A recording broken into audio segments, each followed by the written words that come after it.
Hola, aquí vamos a ver lo mejor de lo mejor.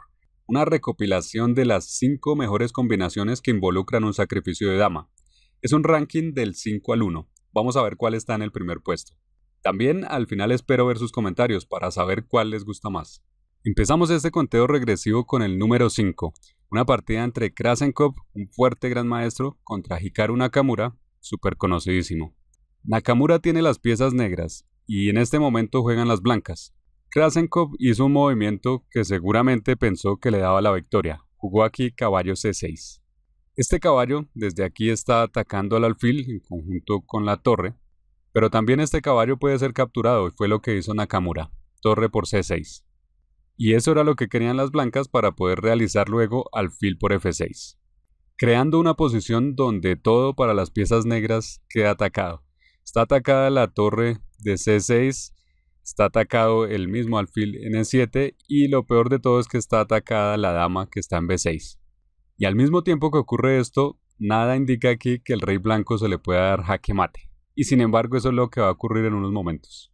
Porque Nakamura encuentra aquí un hermoso sacrificio, que es dama por F2. Tal vez tú ya te lo imaginabas, pero en la partida esto seguramente fue una verdadera sorpresa. El rey toma, rey por F2, y con esto ahora viene alfil C5, donde las negras atraen al rey, lo sacan de su refugio. El alfil controla esta diagonal, con lo cual el rey no se puede devolver. La torre de E8 controla esta columna y la torre que está en C6, que estaba amenazada, puede pasar rápidamente a la columna F. Con lo cual todo esto crea una red de mate. La cacería comienza y vamos a ver cómo termina. El rey ahora tiene que moverse a F3, sigue torre por F6 jaque, que lo obliga a salir más, rey G4, luego sigue caballo E5 dando jaque, y no solo eso, sino además liberando la casilla donde estaba para que pase el alfil, el alfil de casillas claras se pueda integrar por allí. Y esta cacería al rey es impresionante. Sigue rey G5, torre G6, jaque, rey H5 y ahora F6, preparando torre H6 mate, cubriendo la única casilla, la casilla G5, que le quedaba al rey para huir. Las blancas finalmente intentan un sacrificio de material para quitar un atacante, pero esto no es suficiente. Torre por E5, torre por E5 jaque, el rey va H4 y finalmente alfil C8, como decíamos, se había liberado la diagonal. Con esto este alfil le quita la última casilla a donde el rey podría ir y torre H6 es jaque mate inminente. En el número 4 de este conteo regresivo está Magnus Carlsen con blancas contra Vishy Anand. Y aunque sabemos que Carlsen es definitivamente uno de los mejores de toda la historia, aquí solo quedó en el cuarto puesto porque no es el mejor de todos cuando de combinaciones se trata. Él es más un jugador estratégico. Bueno, en esta posición juegan las blancas y es muy claro que todas las piezas apuntan al rey. El problema es encontrar cómo entrar allí finalmente. Carlsen juega G4, con la intención de quitar del camino a este defensor el alfil de F5 para poder aprovechar que todas sus piezas apuntan a la casilla vulnerable F7, defendida por el momento solo por la torre. Luego de que el alfil va a E6, Anand ofreciendo un intercambio de alfiles que Carlsen acepta, alfil por E6. Luego de eso ya las blancas van a poder entrar en la posición. Entonces, luego de alfil por E6, el caballo negro no puede tomar porque entonces sería jaque mate con la dama en H8, donde se activa la batería en conjunto con el alfil, y entonces toma con el peón. Y en ese caso se da un intercambio de torres, torre por F8, alfil por F8, y ahora caballo F6 jaque. De esta manera las blancas han podido entrar ya en la posición negra. El rey va a la esquina, y en esta posición es interesante saber que Magnus inicialmente fue incapaz de encontrar la combinación ganadora. Te invito a pausar el video y tratar de encontrarla por tu cuenta. Si lo logras, puedes sentirte muy orgulloso de encontrar una combinación que el campeón del mundo no fue capaz de encontrar inicialmente. Bueno, Carlsen jugó aquí C3 atacando al caballo. El caballo fue a C6, ahora atacando a la dama. Y ahora sí, en este punto, Carlsen encontró el movimiento caballo E8 jaque. Una combinación muy impresionante, la verdad, porque si la dama es capturada, podemos ver un jaque mate que no es muy común, para nada común. Y esto es caballo por E5, toman la dama, pero el caballo blanco cuando se metió en la última fila le ha quitado la casilla G7 al el rey y entonces se puede dar jaque mate con torre por F8. Y a la vez, si las negras no toman la dama, si el rey se mueve a G8 aquí, también se puede ganar sacrificando la dama nuevamente, ahora en la esquina, para forzar al rey a ir allá y repetir el mismo jaque mate, torre por F8. Seguimos subiendo en este conteo, ahora el número 3, Vishy Anand, con las blancas en este caso, y es el momento de demostrar todo lo que sabe, demostrar la fiereza del tigre de Madrás. Aquí contra Lautier y la posición es absolutamente complicada. Veamos algunas cosas. Si el rey blanco, el rey de Anand, quisiera moverse para salirse de esta clavada, podría hacerlo tomando el alfil que está en G2. Sin embargo, la torre que está en E3 precisamente quedaría colgada y podría ser capturada. Mucha atención a esa torre. Todo se ve muy complicado. Y también, como en la primera partida que vimos, nada parece indicar aquí que va a haber un jaque mate muy pronto. Y mucho menos que son las blancas quienes lo van a dar. En esta posición, Anand jugó un movimiento muy sofisticado que es H6. Un movimiento del cual es difícil encontrar la idea, la verdad, y seguramente las negras no la encontraron y pensaron simplemente, bueno, ¿por qué no tomar el peón? G por H6. Luego de esto vemos un ataque muy furioso. Alfil G6, juega Anand. Un golpe mortal con el que, entre otras cosas, se descubre el contacto entre las damas y en realidad se está sacrificando la dama blanca. Un sacrificio que para las negras es difícil no aceptar, porque recordemos que tienen un alfil encerrado en G2, o sea que están a punto de perder material, y entonces no tomar la dama es algo que les cuesta, pero cuando la toman, cuando hacen dama por D1, el sacrificio de dama de Anand rinde sus frutos, porque las blancas desencadenan un ataque, como decíamos. Torre por E6. La torre que no se podía mover ahora está libre y dando jaques. No puede ser tomada porque el peón está clavado, el peón de F7. El rey tiene que moverse a F8 y el alfil, que no se había desarrollado, entra con toda la fuerza, alfil por H6. El rey negro queda acorralado, rey G8 y luego viene alfil por F7, jaque mate. Un bonito e inesperado remate. La verdad es que no sabía antes si Anand tenía alguna combinación que involucrara un sacrificio de dama, pero tan pronto vi esta partida me encantó y por eso se ganó el puesto 3 en nuestro ranking. El número 2 es para Garry Kasparov jugando con blancas contra uno de sus rivales por mucho tiempo, Vladimir Kramnik. En la posición juegan las blancas, o sea Kasparov, para iniciar un poderoso ataque por el flanco de rey. Es claro que el rey negro está expuesto, pero al mismo tiempo no es fácil ver cómo llegar a él, ya que varias piezas cerca lo protegen. Por lo tanto, la continuación del ataque blanco no es obvia. Kasparov entonces encuentra el movimiento caballo E6, rompiendo así la conexión que tiene la dama con el peón de F6 para poder tomar allí con la dama blanca.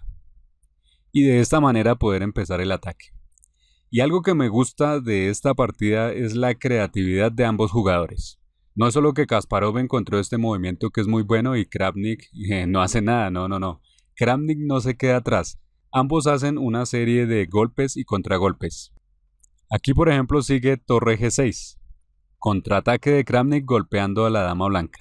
Y Kasparov regresa aparentemente a F4, pero en realidad está ganando tiempo golpeando a la torre de B8.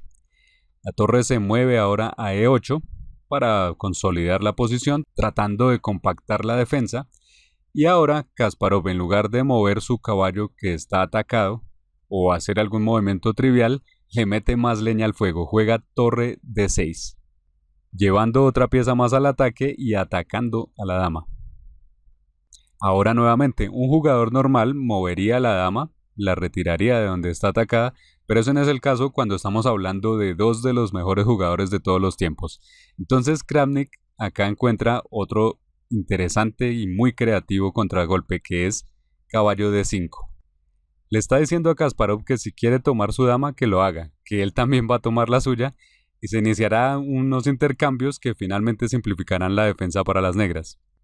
Y entonces es cuando Kasparov encuentra un movimiento completamente sorprendente, un movimiento rarísimo, porque en esta posición donde todas las piezas se atacan entre sí, en lugar de capturar algo o mover una de las piezas, Kasparov hace un movimiento muy tranquilo que es peón a H5.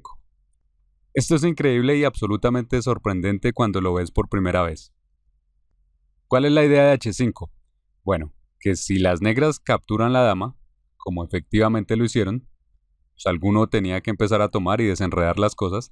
Después de caballo por F4 que han hecho las negras, entonces el peón toma la torre en G6, H por G6, ignorando la amenaza o la posibilidad que tenía de tomar la dama. Pero de esta forma las blancas se lanzan de lleno al ataque. Esta captura con el peón ha abierto la columna H para la torre, y este peón de G6 ahora se ha vuelto extremadamente fuerte. Está listo para avanzar a G7 o para tomar en F7. Así que definitivamente no es una posición fácil de manejar para las negras.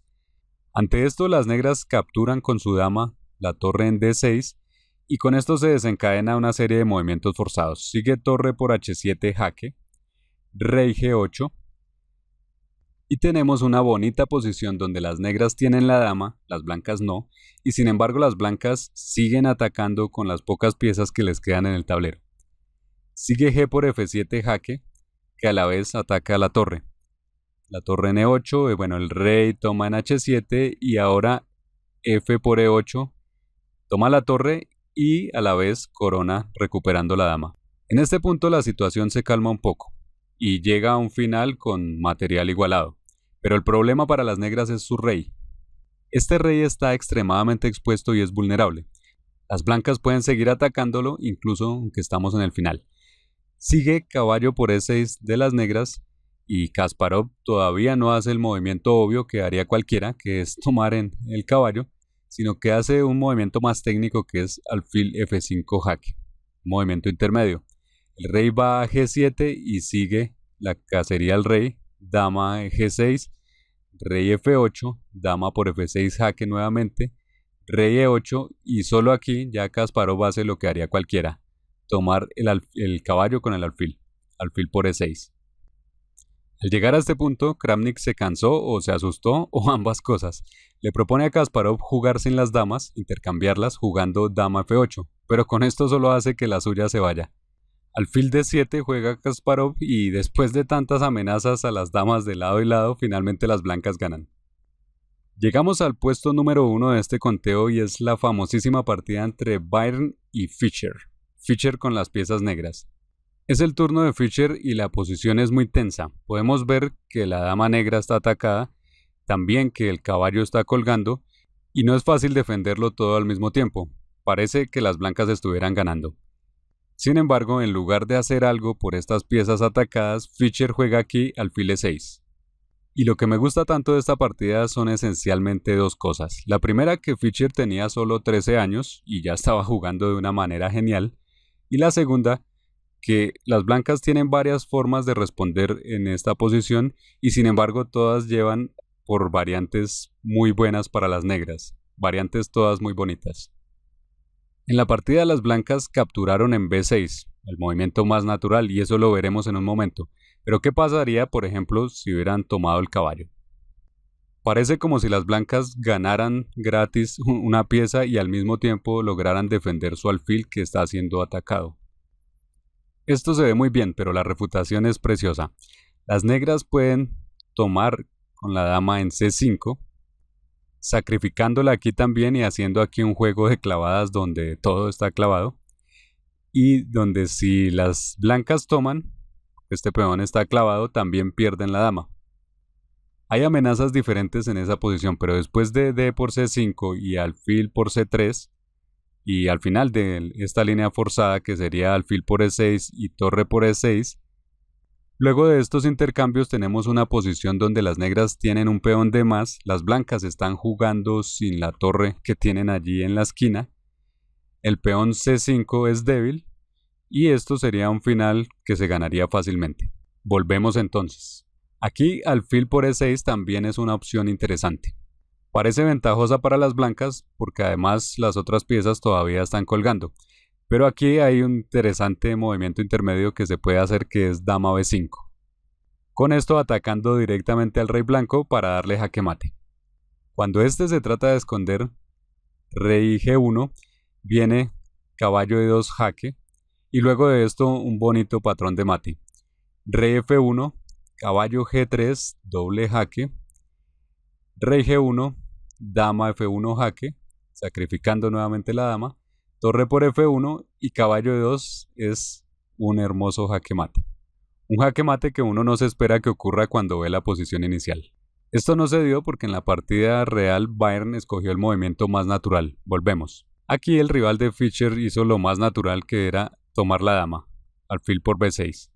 Pero esto disparó otro tema táctico, un tema táctico que pocas veces se ve en la práctica, el molino. Tenemos alfil por c4 jaque, y después de esto las negras van a ir tomando todo lo que quieren aprovechando el jaque descubierto intermitente. Rey g1, caballo e2 jaque, rey f1, caballo por d4 jaque nuevamente. La posición blanca se va a ir abriendo gradualmente. Rey g1, caballo e2 jaque, el molino sigue dando vueltas. Rey f1, caballo c3 jaque, y ahora golpeando también la torre. Rey g1 y finalmente tomamos en b6. Atacando a la dama, la torre también sigue atacada y tenemos la posibilidad de jugar caballo e2 si lo necesitamos. Dama b4 juegan las blancas, tratando de contraatacar, pero este alfil se defiende fácilmente con torre a4. Las blancas juegan dama por b6 y ahora caballo por d1. Finalmente se toma la torre y se recupera más material. Luego siguió h3 y torre por a2. Después Fischer tomó en f2 y ganó la partida muy fácilmente gracias a su gran ventaja material. Enorme. Las blancas se rindieron más tarde, pero aquí ya estaba ganada la partida para las negras. Luego de ver este ranking de sacrificios, desafortunadamente vemos que no incluimos una partida de Mikhail Tal, quien probablemente sea el mejor atacante de todos los tiempos. Por lo tanto, para compensar, vamos a hacer un ejercicio con una partida suya. Juegan las blancas y tu tarea es encontrar la combinación ganadora que Tal realizó aquí. Escribe en los comentarios tu respuesta. Espero que te haya gustado esta recopilación de sacrificios y me gustaría saber cuál te gustó más. Además te invito a compartir este divertido video con tus amigos. Hasta pronto.